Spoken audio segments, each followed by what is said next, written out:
C'est une découverte qui a fait grand bruit cette semaine. La tombe du poète Joachim du Bellay aurait été trouvée dans la cathédrale à la croisée du transept. Mais il n'y a pas que cette révélation, car c'est tout un chantier hors norme qui a été entrepris par les archéologues mobilisés au chevet de Notre-Dame.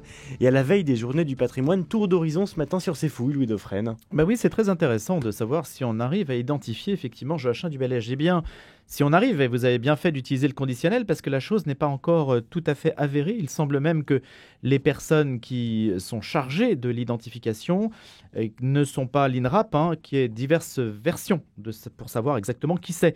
Donc peut-être que notre invité peut, enfin sans doute j'imagine, nous renseigner justement sur l'identité de l'un des deux sarcophages qui portait une épitaphe qui a rapidement été identifiée comme celui du chanoine Antoine de la Porte, mais l'identité de la seconde personne, un homme âgé d'une trentaine d'années, est donc restée mystérieuse. Eh bien, on en parle avec le président de l'INRAP, l'Institut national de recherches archéologiques préventives. Bonjour Dominique Garcia. Bonjour à vous et merci de m'accueillir. Merci d'être en ligne avec nous ce matin. Alors commençons peut-être par évoquer justement cette découverte de la tombe du poète. Est-ce qu'il y a encore des doutes et pourquoi y a-t-il encore des doutes ? Alors il y aura toujours des doutes par définition. On a découvert ce sarcophage qui aurait été détruit si les archéologues n'étaient pas intervenus puisqu'il se situait dans l'axe de la construction de la nouvelle flèche. Donc c'est pour pouvoir mettre en place le grand échafaudage et fonder le grand échafaudage que les archéologues sont intervenus. Et c'est là que parmi d'autres découvertes, notamment l'admirable jubé de Notre-Dame de Paris, les archéologues ont trouvé 2 sarcophages en plomb, bien conservés, que l'on a donc déplacés et que l'on a menés au CHU de Toulouse, sur lequel ils ont fait l'observation précise par l'Institut médico-légal. Alors effectivement, ça a été précisé, c'était relativement simple de l'identifier, c'est celui du chanoine Antoine de la Porte, qui est mort en 1710, et donc là, il y avait une petite plaque qui indiquait son nom, l'étude a été rapide. Le deuxième sarcophage, qui était d'une typologie légèrement différente, lui était celui d'un anonyme. Il a fait l'objet d'une étude précise. Et donc voilà, je vous énumérer les éléments qui permettent d'avancer vers cette hypothèse de Joachim du Bellay, sans effectivement avoir la preuve absolue, mais quand même si le doute permet de discuter, d'échanger, d'avoir des rebondissements, je pense qu'on est quand même tout près là de la vérité. Parmi les milliers de tombes de Notre-Dame de Paris, cette tombe est datée de façon précise du XVIe siècle. Donc contemporain de la période où vécut Joachim du Bellay, qui est mort le 1er janvier 1560. Ce personnage a à peu près un âge de 35 ans d'après les études qui ont été menées sur ses ossements. Ce qui est à peu près l'âge de la mort de du Bellay, qui serait né en 1522, c'est un peu flou, et qui est mort en 1560, donc il y avait un peu plus de 35 ans, mais donc il y avait à peu près le même âge. Rappelez que les personnages jeunes de cet âge-là, environ 35 ans, sont relativement rares dans Notre-Dame de Paris, où bien souvent c'était des religieux âgés dont on a retrouvé les sépultures. Et ensuite, effectivement, ce personnage montre des traces sur ses ossements. Alors voilà. Oui. Oui, non, Dominique Garcia, c'est justement le point sur lequel je voulais... Allez-y, dites-nous justement les traces sur les ossements qui portent les traces. Donc, il porte les traces d'une tuberculose osseuse et d'une méningite chronique qui laisse donc des traces dans le squelette qui ont été observées par les médecins. Et cette double maladie, la tuberculose osseuse et la méningite chronique, sont des maladies qui touchent entre 0 et 3 personnes sur 1000. Or, il se trouve que Joachim du Bellay, dont on sait qu'il a été enterré dans la cathédrale de Notre-Dame de Paris, avait donc été enterré à la même période, avait le même âge et avait les mêmes pathologies. Et donc, voilà, c'est une série d'éléments qui convergent, un portrait robot établi par les archéologues et les médecins. Et ensuite, parmi les personnes qui sont décédées, qui ont été enterrées à Notre-Dame à cette période-là, Joachim du Bellay est, on va dire, le candidat le mieux avéré. Est-ce Voilà. que les maladies justement que vous avez identifiées, est-ce que ce sont les indices principaux qui donnent à penser que c'était bien Joachim du Bellay? Bien entendu, c'est l'élément le plus rare, d'autant plus que Du Bellay avait fait l'objet d'une autopsie et dont on a retrouvé les traces dans bien entendu le squelette, c'est bien visible, le crâne a été scié, d'autres éléments ont été déplacés, il a été embaumé. Donc le traitement du défunt, les traces laissées de manière claire sur le squelette, l'âge au décès et la période d'inhumation concordent. Mais bien entendu, il peut y avoir, je vous dis, voilà, c'est le cas est rare, l'âge est rare, la période, ils sont peu nombreux de cette période-là, etc. Mais il peut très bien y avoir une personne inconnue qui, par hasard, aurait eu les mêmes éléments. Voilà, c'est d'où la prudence et la discussion. Pour les médecins, ils ne pourront pas aller plus loin et l'identification va dans ce sens. Et ensuite, restera toujours un petit point d'interrogation qui, à mon avis, ne vaut pas le coup d'être plus épaissi que cela. Dominique Garcia, les techniciens de l'INRAP, l'Institut Oui. national de recherche archéologique préventive, recourent-ils aux mêmes méthodes que celles de la médecine légale et que Ah la non, police enfin, judiciaire? alors non, à l'INRAP, on a des anthropologues et puis on a des archéologues. Et nous, archéologues à l'INRAP, on travaille sur le long terme. D'ailleurs, on parle beaucoup de nos opérations à propos de Joachim du Bellay, mais les archéologues de l'INRAP, une cinquantaine, sont sur le terrain depuis le lendemain de l'incendie du 15 avril 2019, dans le but de sauver le patrimoine qui est mis en danger par la restauration de Notre-Dame, mais également pour nourrir le cahier des charges du maître d'œuvre de Notre-Dame. Et donc ça, c'est quelque chose d'assez merveilleux. Au fur et à mesure qu'on reconstruit Notre-Dame, et c'est maintenant quasiment terminé, on en connaît plus sur son histoire, sur son patrimoine, grâce à ces fouilles.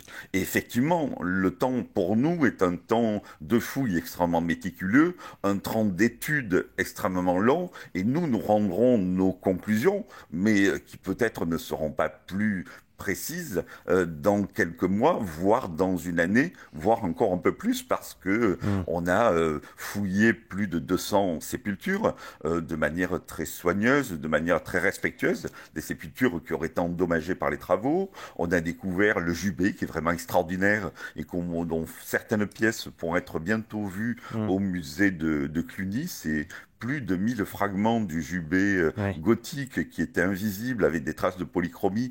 Et voilà, pour les avoir vus, c'est vraiment impressionnant. C'est vraiment très très beau. Et puis il y a toute l'histoire de l'architecture de Notre-Dame, les traces de bâtiments romans, les traces de bâtiments carolingiens et même des occupations antiques sur Notre-Dame. Donc effectivement, le rythme de nos fouilles, le rythme de nos études n'est pas celui effectivement des présentations à la presse et des discussions un peu rapides. Et donc on se garde un peu de temps. Mais pour Du Bellay, on en saura sans doute guère plus dans 3 mois, dans 6 mois ou dans 1 an. Sous le dallage de Notre-Dame, vous avez pu creuser jusqu'à 6 mètres de profondeur. Assez paradoxalement, cet incendie, en fait, pour les archéologues, c'est devenu une chance.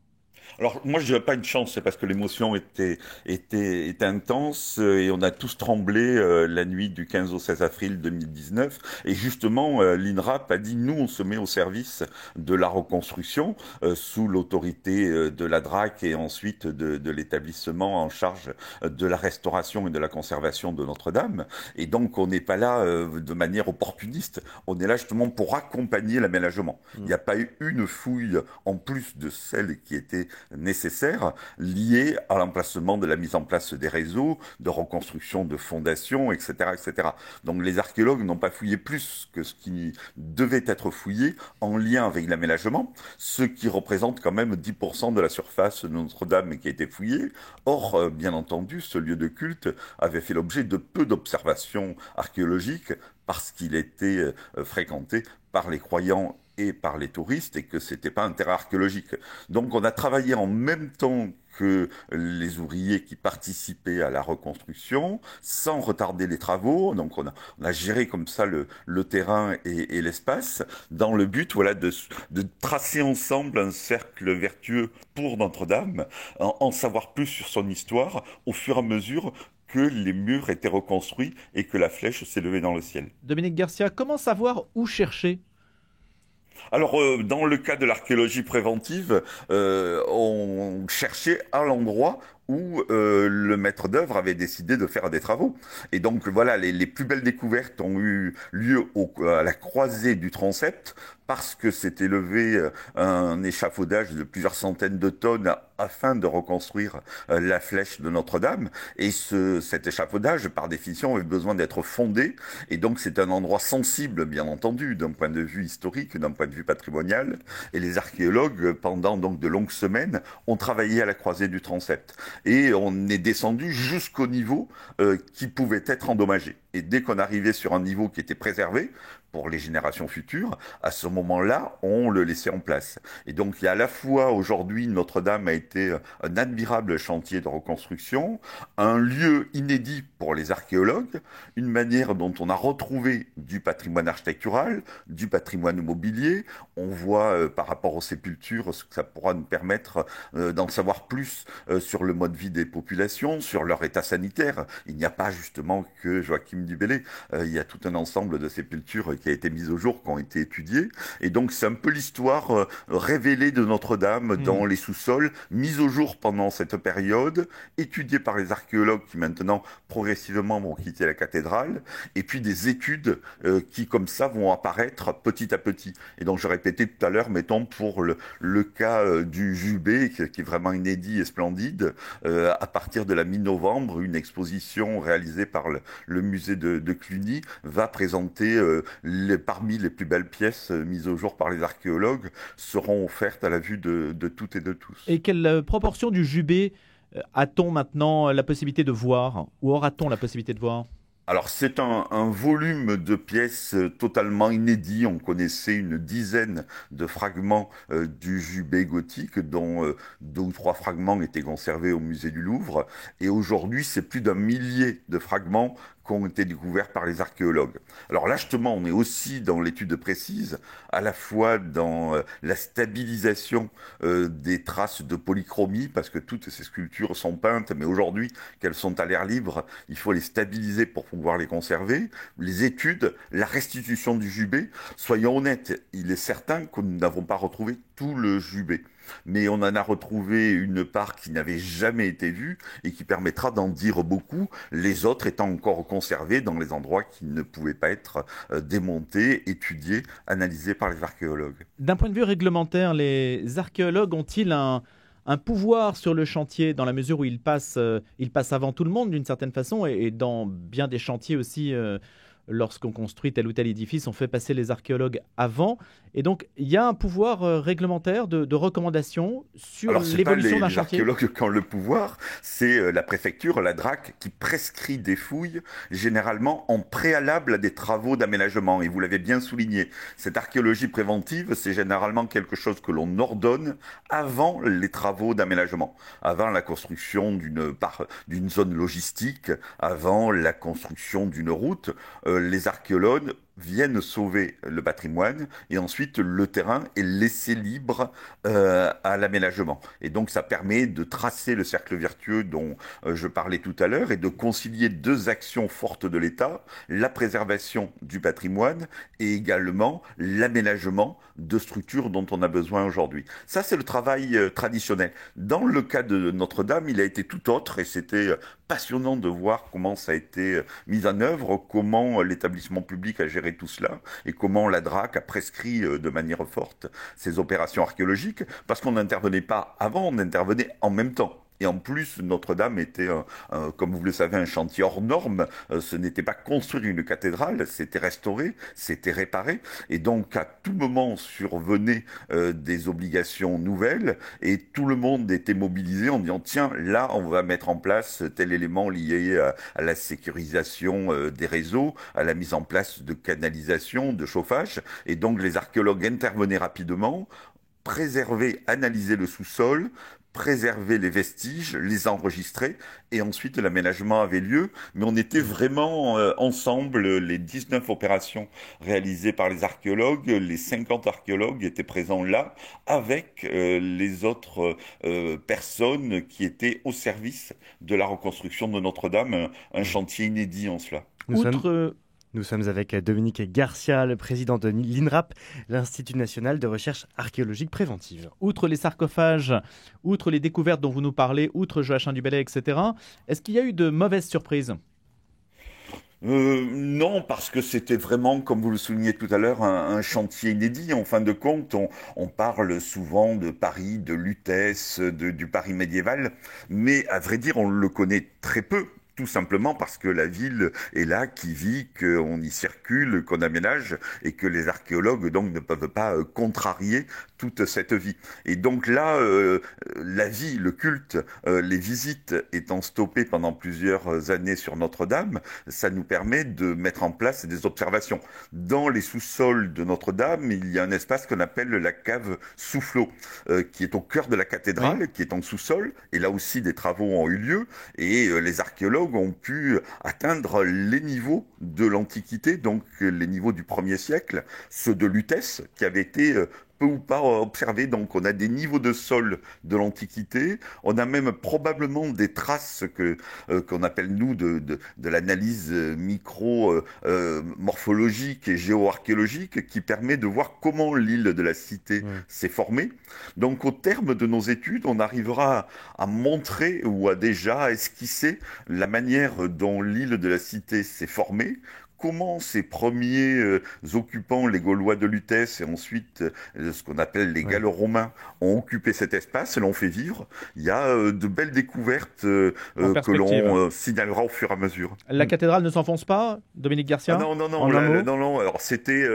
en un mot, Dominique Garcia. Pour être rentré dans la cathédrale quelques jours après l'incendie... non, merci Dominique Garcia.